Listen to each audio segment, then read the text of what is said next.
In this video, I'm going to take you through my 4 exam day predictions for the CIMA Strategic Case Study Examination for the May to August 2025 sitting for the pre-C materials of Leothayre. If you'd like access to my exclusive CIMA notes that have helped students around the world to pass their case study exam, click the link in the description of this video and you can download a copy to follow it through yourself. I'm also delighted to say I'm associated and affiliated with Astranti. They offer pre-scene analysis packs, mock examinations. Click the link in the description. You can check them out yourself. They're definitely going to help you to pass. And for pure transparency, as always on the channel, if you were to purchase anything through those links in the description, I'd be entitled to a small commission which goes to supporting the channel. And as ever, a massive, huge thank you for all the support. I'm so pleased the videos help. And if you have any questions, leave me a comment below. I will get back to you. But let's get straight into it, especially if you're watching this video and you've got the exam tomorrow, because your first exam day prediction, and to caveat this, I don't know what's going to be on your case study exam. These are my thoughts going through the notes top to bottom. And that area number 1 for my prediction is the direct competitor of Orbalink on there. Now, why have I gone for this? Page 19 you need to go down to in the notes. The first reason why I've picked up on Orbalink on here is that throughout all of the notes, I think there's about 25 pages worth. So you've got page 19 on the right hand side. These are the only details that we're told about this direct competitor. They compete for the same contracts and they have a business that has been around for slightly longer. So they've maybe got a bit more of reputation, goodwill on board there. In terms of the comparison to Leothayre, they are pretty similar. The revenues have been going up, the profits have been going up. The only difference that you've got to be aware of, as we've talked about, Orbalink on there has been a direct competitor for slightly longer. And in terms of their actual balance sheet, you can see on the left hand side there, in terms of borrowings over the period 24 to 25, Orbalink's borrowings have gone up by 300 million. Whereas if we come up to Leothayre's, they've actually gone up by 1,000 million or $1 billion on there. So key things to be taking away there as to Orbalink on there has taken on less debt in the last year in comparison to Leothayre. And this is where we're not given anything in terms of Orbalink share price, but we could get given more information on the exam day. We'll talk about that later on, but you can see it's in a really healthy position. They're taking dividends out of the organisation. Profits are increasing. You could do the actual ratios in comparing the two companies as well. But if I had to predict one thing that could come up or we could apply on the actual case study exam day, the Orbalink group would be my number 1 on there. My prediction number 2 comes in the form of ethics and governance. Now, why am I picking that first of all? Well, as you're aware, they love to test it, first of all. Now, let's go to the actual board of directors that you can see on the right-hand side now. So this is page 15. We don't actually have an ethics officer, so I'd put that down in your notes. I'd be using that as an application back to the pre-C materials and scenario. But we are given, in terms of Min Chien on there, is the actual human resource manager or the HR department. So if anything was to come up in terms of the people at the organisation or social factors, Min Chien on there is definitely the person to refer to and accountable. I also think a sort of ethics and governance area could come up is because of the values and the vision that they actually say for Leothayre on page 13 now. So on the right hand side, the key one I'd get down that you could quote, I'll put my mouse on it, is Leothayre chooses excellence in all decisions.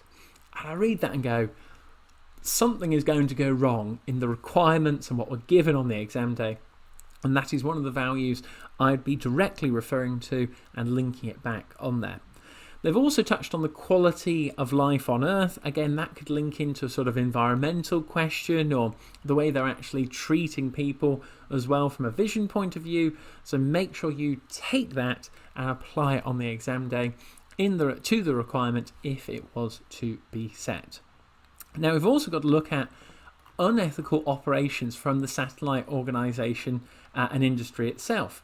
Now you can see in my notes on the right hand side that we've got these spaceports that are launched that are large rockets on there, and what happens is that as they go off into space, you can see it on the picture on there, what happens is they actually come unattached on there. There's the risk of injury, damage to property on there. There's the risk of potential lawsuits. But basically, it ends up going into expanses of ocean, uninhabited deserts on there. And it's a key thing from a sort of ethical point of view about how they operate in the environment. You should definitely refer to in a answer, because it's actually talking about the industry itself. The last one, why I think this sort of ethical and governance about how the business operates is going to be another factor, is if you come down all the way to page 26, we have what is called the Space Charter, which is all about encouraging the way that organisations in this industry operate. And at the moment, because in space no one governs it, they don't have any jurisdiction up there, it's up to the businesses to do what they perceive to be as best practice. Whereas this Space Junk Charter is encouraging the businesses to operate more effectively, control that wastage, as we said, the harm on the environment, health and safety. This is a growing and expanding industry, but the key thing for you to get down in your notes is that this is not enforced and governed by law. They have no power on it.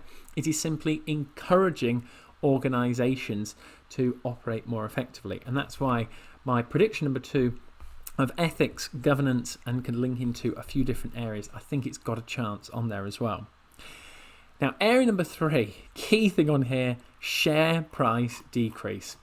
It's just not been going well for Leothayre over the last 5 years, and that is where you've got on page 21 on the right hand side, the share price over the last 5 years, key thing for your notes, has dropped from $20 a share all the way down to $4, and it's even dropped down further than that in the last year. So you've got to say to yourself, well, why is this the case? How has it happened? Who is accountable for this?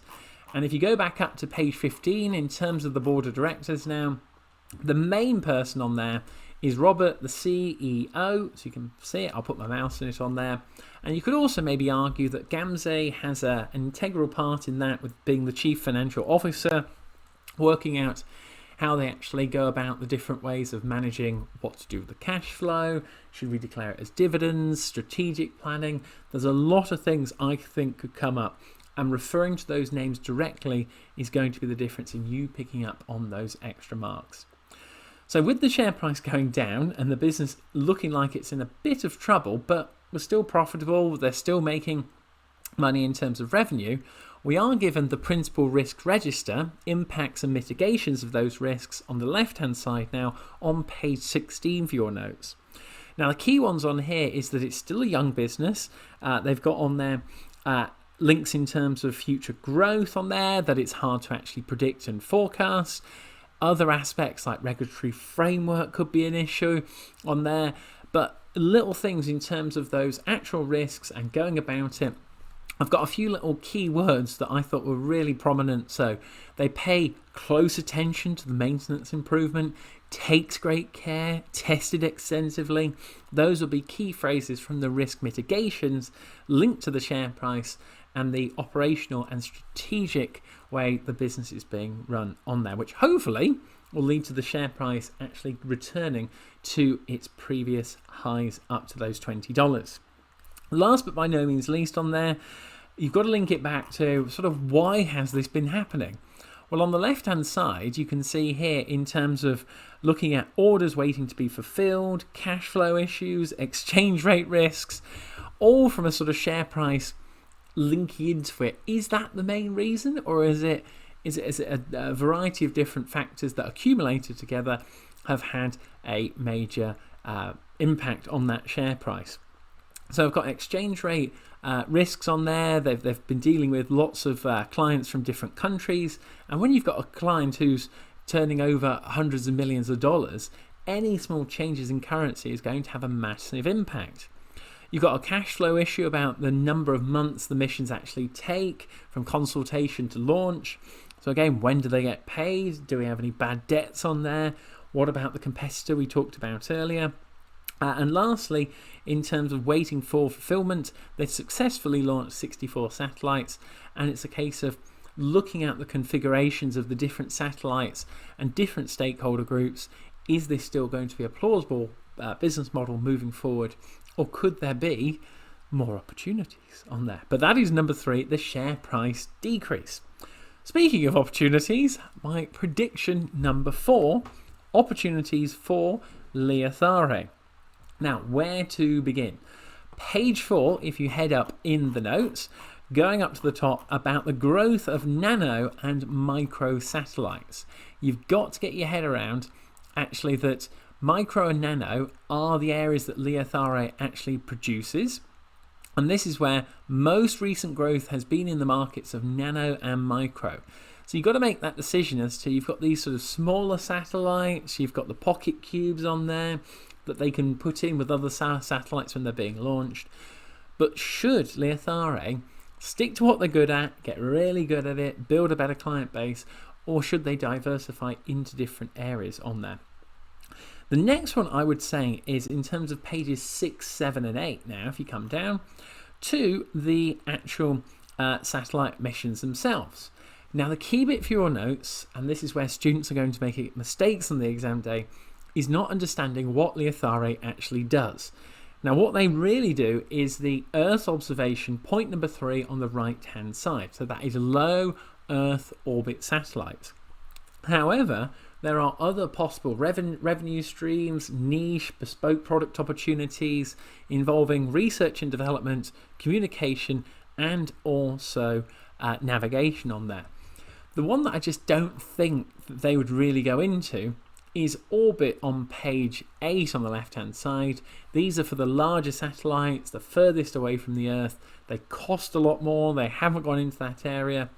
But again, something you could mention as an opportunity, but the others look more likely there from the satellite missions. In terms of the ground stations on the right hand side, this is where, as part of their service and products that they provide to their clients, they will actually go and find the ground station for them, making sure it's the right size, meets all the demands on there. So in terms of the top picture, that is what Leothayre organises for their clients. The other opportunities you can see from the pictures of actually having a sort of mobile satellite or satellite antennas that are handheld. This is where they could again go into a different business environment and look to take market share elsewhere from another opportunity point of view, from a ground station and how to utilise satellites more effectively. So this is looking at the full value chain from start to finish. If you come down to page 18 now, from a cash flow perspective, so if you're going to make the argument as to, well, they need to be investing Leothayre and they need to be doing this, that and the other, well, you've got to have some form of cash flow to maybe do that and invest. Well, look on the right hand side on the consolidated statement of financial position.